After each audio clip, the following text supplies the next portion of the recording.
बिस्मिल्लाहिर्रहमानिर्रहीम। व्यूअर्स, मैं जाहिद असगर हूँ और आप हमारा यूट्यूब चैनल देख रहे हैं। इन्ना लिल्लाहि व इन्ना इलैहि राजिऊन। लास्ट संडे अक्टूबर 10 पाकिस्तान के एटॉमिक प्रोग्राम के खालिक डॉक्टर अब्दुल कदीर ख़ान अपने खालिक हकीकी से जा मिले। पूरे इस्लामाबाद में और बल्कि पूरे पाकिस्तान में लोगों ने अपने गम का इजहार किया। मुख्तलिफ़ शहरों में गायबाना नमाज जनाजा अदा की गई और इस्लामाबाद में बावजूद इसके कि वहाँ बारिश हो रही थी, मौसम ख़राब था, लोगों ने बहुत बड़ी तादाद में नमाज जनाजा में शिरकत की और पूरे पाकिस्तान में लोग दुआगो हैं कि अल्लाह ताला उनकी मग़फ़रत फरमाए। हम भी अल्लाह ताला से दुआगो हैं कि अल्लाह ताला डॉक्टर अब्दुल कदीर ख़ान की मग़फ़रत फरमाए, उनको जन्नतुल फ़िरदौस में आला मुकाम दे। और डॉक्टर अब्दुल कदीर ख़ान इंडिया में पैदा हुए और वहाँ से माइग्रेट करके पाकिस्तान आए और कराची में सेटल हुए। कराची में इब्तदाई तालीम हासिल की और उसके बाद आला तालीम के लिए यूरोप चले गए। बहुत ही सेटल्ड ज़िंदगी गुजार रहे थे यूरोप में। तो 1971 में पाकिस्तान को एक बहुत बड़ा धचका बर्दाश्त करना पड़ा, हादसा बर्दाश्त करना पड़ा जब बांग्लादेश वजूद में आया और उसमें Indian conspiracy, Indian engagement, Indian interference पूरी तरह शामिल थी। ये वाक़या डॉक्टर अब्दुल कदीर ख़ान अपनी पूरी ज़िंदगी ना भुला सके। 1974 में इंडिया ने न्यूक्लियर टेस्ट किया, न्यूक्लियर बॉम्ब के लिए टेस्ट किया, जो एक अलार्मिंग सिचुएशन क्रिएट हुई और डॉक्टर कदीर ख़ान ये सोचने पे मजबूर हुए कि जो बाकी मांदा पाकिस्तान है उसका क्या होगा। उन्हीं दिनों में जो पाकिस्तान की गवर्नमेंट है, उस ज़माने में प्राइम मिनिस्टर थे जुल्फ़िकार अली भुट्टो साहब, वो भी इस चीज़ पे गौर कर रहे थे कि पाकिस्तान को जो न्यूक्लियर कैपेबिलिटी कैसे हासिल की जाए। और उन्होंने कोशिश की थी कि फ़्रांस से, बल्कि एग्रीमेंट साइन कर लिया था रीप्रोसेसिंग प्लांट का, जो बाद में अमेरिकन इंटरफेरेंस की वजह से कैंसिल हुआ।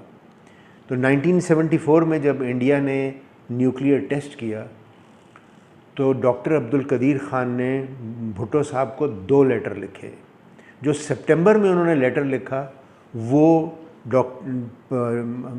प्राइम मिनिस्टर जुल्फ़िकार अली भुट्टो की नज़र से गुज़रा और उन्होंने उस पर एक्ट किया और उन्होंने लिखा कि जी ये आदमी सेंस क्रिएट कर रहा है। चूँकि डॉक्टर कदीर ख़ान ने कहा था कि हमें यूरेनियम इनरिचमेंट की तरफ जाना चाहिए और ये कि डॉक्टर कदीर ख़ान को उस पर अबूर हासिल है और वो पाकिस्तान में कंट्रीब्यूट कर सकते हैं। तो 1976 में बाकायदा तौर पे पाकिस्तान के एटॉमिक जो प्रोग्राम है उसकी बुनियाद रखी गई और उसके जो खालिक हैं या उसके जो कप्तान हैं वो डॉक्टर अब्दुल कदीर ख़ान ठहरे। तो डॉक्टर अब्दुल कदीर ख़ान मास्टरमाइंड थे। उसके साथ ही प्राइम मिनिस्टर भुट्टो साहब, उन्होंने बहुत अच्छा काम ये किया कि जितनी भी ज़रूरियात थी इस प्रोग्राम के लिए, प्लानिंग और बाकी जितनी भी चीज़ें चाहिए थी, उन सब को उन्होंने यकजा कर दिया ताकि ये जो वो नॉर्मल ब्यूरोक्रेसी के थ्रू प्रोग्राम गुजरते हैं गवर्नमेंट के, उससे बिल्कुल अलहदा हो जाए और ये काम जो डॉक्टर कदीर ख़ान के ज़िम्मे लगाया गया है वो फास्ट ट्रैक पे काम कर सके और उसमें कोई और ज़्यादा जो ब्यूरोक्रेटिक इंगेजमेंट है या इन्वॉल्वमेंट है, हिंड्रेंसेस हैं, वो क्रिएट ना हो। तो डॉक्टर कदीर ख़ान ने अपनी टीम बनाई, साइंटिस्ट इकट्ठे किए और उस दौर में ये भी था कि जो बाकी ममालिक हैं, मसलन America, European countries, Israel, India, वो फोकस कर रहे थे कि भाई पाकिस्तान इस तरह की कोई कैपेबिलिटी हासिल ना कर सके। लेकिन ये काम इतने अच्छे तरीके से पूरी टीम ने अंजाम दिया कि दुनिया को ये ख़बर नहीं होने दी कि पाकिस्तान न्यूक्लियर कैपेबिलिटी की तरफ किस तरह जा रहा है। तो उसमें प्राइम मिनिस्टर जुल्फ़िकार अली भुट्टो, उन्होंने बहुत इम्पॉर्टेंट रोल प्ले किया। फिर चंद नाम बहुत जहन में जो आते हैं फ़ौरी तौर पे, मसलन आगा हुसैन आबदी साहब और हमारे आबिद जो है सेठ आबिद हुसैन साहब, बाद में पूरे प्रोग्राम में शामिल रहे, जो बाद में प्रेसिडेंट भी बने, ग़ुलाम इसहाक़ ख़ान साहब। ग़ुलाम उसहाक खान साहब के साथ साथ जब टेक ओवर किया as president as well as chief martial administrator general Ziaul Haq साहब ने, तो उन्होंने भी इस पूरे प्रोग्राम में कंप्लीट मदद की, पूरी टीम की, ताकि ये जो हम न्यूक्लियर कैपेबिलिटी हासिल करना चाहते हैं वो हासिल हो जाए। तकरीबन 1984 के करीब पाकिस्तान ने समहाउ ये कैपेबिलिटी का हुसूल कर लिया था, और ये हमें याद रखना चाहिए कि उस ज़माने में इसके साथ साथ ही अफ़गान वॉर भी शुरू हो गई। तो एक अंदाज़ा ये है कि चूँकि पाकिस्तान अफ़गान वॉर में इंगेज था, रशियंस को शिकस्त देनी थी, और वेस्टर्न कंट्रीज़ और अमेरिकन्स दे वर इंगेज थ्रू पाकिस्तान इन अफ़गानिस्तान, तो वो पाकिस्तान के लिए बहुत अच्छा मौका था कि एक तरफ तो जो है पूरी सोवियत के ख़िलाफ़ लड़ाई अफ़गानिस्तान में जारी है, और दूसरी तरफ भरपूर काम एटॉमिक जो न्यूक्लियर कैपेबिलिटी की तरफ भी हो रहा है, और पाकिस्तान उसमें बहुत कामयाब रहा। अराउंड 84 वी वर एबल कि जी हमने उसको बॉम्ब गालिबन तैयार कर लिया था। फिर उसके बाद 1998 आता है कि जब जो है इंडिया ने फिर हमें प्रॉम्प्ट किया और न्यूक्लियर टेस्ट किए, तो उस वक्त पाकिस्तान की गवर्नमेंट ने ये डिसाइड किया कि पाकिस्तान को भी अपनी न्यूक्लियर कैपेबिलिटी जो है उसका ऐलान कर देना चाहिए, टेस्ट करना चाहिए। तो पाकिस्तान ने मई 1998 में न्यूक्लियर टेस्ट किए और पूरी दुनिया को ये बावर करा दिया कि जी हमारी न्यूक्लियर कैपेबिलिटी है। तो जनाब पाकिस्तान न्यूक्लियर कैपेबिलिटी हासिल कर ली, और अब डॉक्टर साहब के इंतकाल के करीब या उसके बाद बहुत सारी ऐसी कंट्रोवर्सीज़ हैं जो कि मीडिया में हमें नज़र आती हैं, और कुछ मिसकंसेप्शंस हैं जो कि मैं क्लियर करना चाहता हूँ।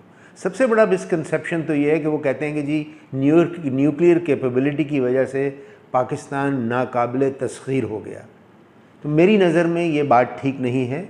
न्यूक्लियर कैपेबिलिटी की ने आपको एम्पावर किया, आपको ये डिटरेंट दिया कि जी लोग, यानी ख़ास तौर पे इंडिया, आपके ख़िलाफ़ कोई उल्टा सीधी हरकत ना करे, और उनको पता था कि जी अगर उनके पास न्यूक्लियर पावर है तो हमारे पास भी है। तो ये एज अ डिटरेंट हमने यूज़ किया कि इंडिया हमारे ख़िलाफ़ कोई गड़बड़ ना करे। लेकिन इसका मतलब ये नहीं है कि एक न्यूक्लियर आपके पास कैपेबिलिटी आ गई है तो इसका मतलब ये है कि जी आप नाकाबिले तस्खीर हो गए। हम रशिया की एग्ज़ाम्पल देख लीजिए कि उनके पास सब कुछ था, न्यूक्लियर बॉम्ब, एटॉमिक एनर्जी, बहुत अच्छी टेक्नोलॉजी, एंड स्टिल उनके टुकड़े हो गए, और वो यूएसएसआर के बाद जो है वो रशिया रह गया। तो अगर हम चाहते हैं कि हम ना काबिल तस्खीर हों तो हमें न्यूक्लियर कैपेबिलिटी भी चाहिए, हमें मिसाइल्स भी चाहिए, हमें दूसरी टेक्नोलॉजी भी चाहिए, और उसके साथ साथ हमें अपनी इकॉनमी पे काम करना होगा, फाइनेंशियली सेल्फ रिलायंट होगा, अपनी कौम को गुर्बत से उठाना होगा, लोगों को जहालत से निकालना होगा, लिटरेसी देनी होगी, उनको एजुकेट करना पड़ेगा, उनको हुनर सिखाना पड़ेगा, और जो ज़िंदगी के तमाम डायमेंशंस हैं उन डायमेंशंस में हमें काम करना पड़ेगा ताकि हम तरक्की करें, और दूसरा ये है कि लोग या दूसरे ममालिक जो हैं वो हमारी तरफ मैली आंख से ना देख सकें। दूसरी बात जो अभी मुझे अच्छी नहीं लगी जो कि लोगों ने बात की है, और उन्होंने कहा कि जी जिस दिन डॉक्टर साहब का इंतकाल हुआ कि ये पाकिस्तान के लिए स्याह दिन था। तो जनाब मैं ऐसे दोस्तों के साथ डिसएग्री करता हूँ कि भाई ये स्याह दिन नहीं था। अल्लाह ताला ने डॉक्टर कदीर ख़ान को दुनिया में भेजा, डॉक्टर कदीर ख़ान ने मेहनत की, कैपेबिलिटी हासिल की, पाकिस्तान ने जो उनके ज़िम्मे काम लगाया वो उन्होंने काम अंजाम दिया। अल्लाह का ये तोहफ़ा था, और वो तोहफ़ा अल्लाह के पास वापस चला गया। तो ये अल्लाह ताला का निज़ाम है, लोगों ने आना है, लोगों ने चले जाना है। हम डॉक्टर कदीर ख़ान से मोहब्बत करते हैं, प्यार करते हैं, और उन्होंने जो पाकिस्तान के लिए किया उसको सराहते हैं, उसकी हम इज़्ज़त करते हैं। लेकिन इसका मतलब ये नहीं है कि ये पाकिस्तान के लिए स्याह दिन था। तो अगर ये स्याह दिन था तो जिस दिन कायदे आज़म का इंतकाल हुआ वो दिन क्या था, या जिस दिन 1971 में पाकिस्तान 2 लख्त हुआ वो दिन क्या था, या जिस दिन जो है सवात में इतने बड़ा जो है वो अर्थक्वेक आया तो वो दिन क्या था। तो आइए हम ये एग्री करते हैं कि ये स्याह दिन नहीं था, अल्लाह ताला ने अपने बंदे को अपने पास वापस बुला लिया। उसके अलावा एक बात और हो रही है कि जो रिलेटेड है कि जी अब्दुल कदीर ख़ान जो हैं उनको इज़्ज़त नहीं दी गई, या ये है कि उनको हाउस अरेस्ट कर दिया गया। तो देखिए, जैसे मैंने पहले कहा कि पाकिस्तान के दुश्मनान ये नहीं चाहते थे कि पाकिस्तान न्यूक्लियर कैपेबिलिटी हासिल करे। इसराइल, CIA और बाकी जो दुनिया के ममालिक हैं, उन्होंने जिस मुल्क ने इस तरह की कैपेबिलिटी हासिल करने की कोशिश की, उन्होंने उनके ख़िलाफ़ एक्शन भी किया, और जो इस तरह के साइंटिस्ट थे उनको जान से मरवा दिया। तो ये पाकिस्तान की जो हसास इदारे हैं, पाकिस्तान की आर्मी है और पाकिस्तान की गवर्नमेंट, उन्होंने ये बहुत अच्छा काम किया कि throughout doctor Qadeer Khan के कैरियर उनको कोई किसी किस्म का भी कोई हादसा पेश आने नहीं दिया। और जब डॉक्टर साहब उस प्रोग्राम से अलग हो गए, उसके बाद भी ऐसी कोई चीज़ नहीं कर होने दी ताकि डॉक्टर साहब की हिफाजत का ख्याल रखा जा सके। अब कुछ चीज़ें ऐसी हैं कि जो हमारी नॉलेज में भी नहीं है और जो जिसके ऊपर डिफरेंट आरा मौजूद हैं, तो हमें कोशिश करनी चाहिए कि हम उन पर बात ना करें, लेकिन ये ज़रूर करें कि पाकिस्तान ने अपने एटॉमिक एनर्जी के जो खालिक हैं उनका ख्याल किया, और डॉक्टर साहब के ज़िम्मे जो काम लगा था, डॉक्टर साहब ने वो काम बखूबी अंजाम दिया। तो ये बहुत इम्पॉर्टेंट है कि हम ये बात समझ लें। और ये भी हुआ कि जिस दिन डॉक्टर साहब का इंतकाल हुआ, उस दिन पाकिस्तान का परचम सरनिगू रहा, और उनको सरकारी एज़ाज़ जो हमारा नेशनल एज़ाज़ है उसके साथ उनको दफन किया गया। तो आखिर में मैं दुआगो हूँ कि अल्लाह ताला मरहूम जो डॉक्टर कदीर ख़ान हैं उनकी मग़फ़रत फ़रमाए, और उनके साथी जिन लोगों ने भी इस पूरे प्रोग्राम में मदद की है और वो इस दुनिया से चले गए हैं, तो अल्लाह ताला उनकी मग़फ़रत फ़रमाए, उनके दर्जात बुलंद करे। और जो लोग इस वक्त दुनिया में मौजूद हैं, अल्लाह ताला उनको सेहत दे।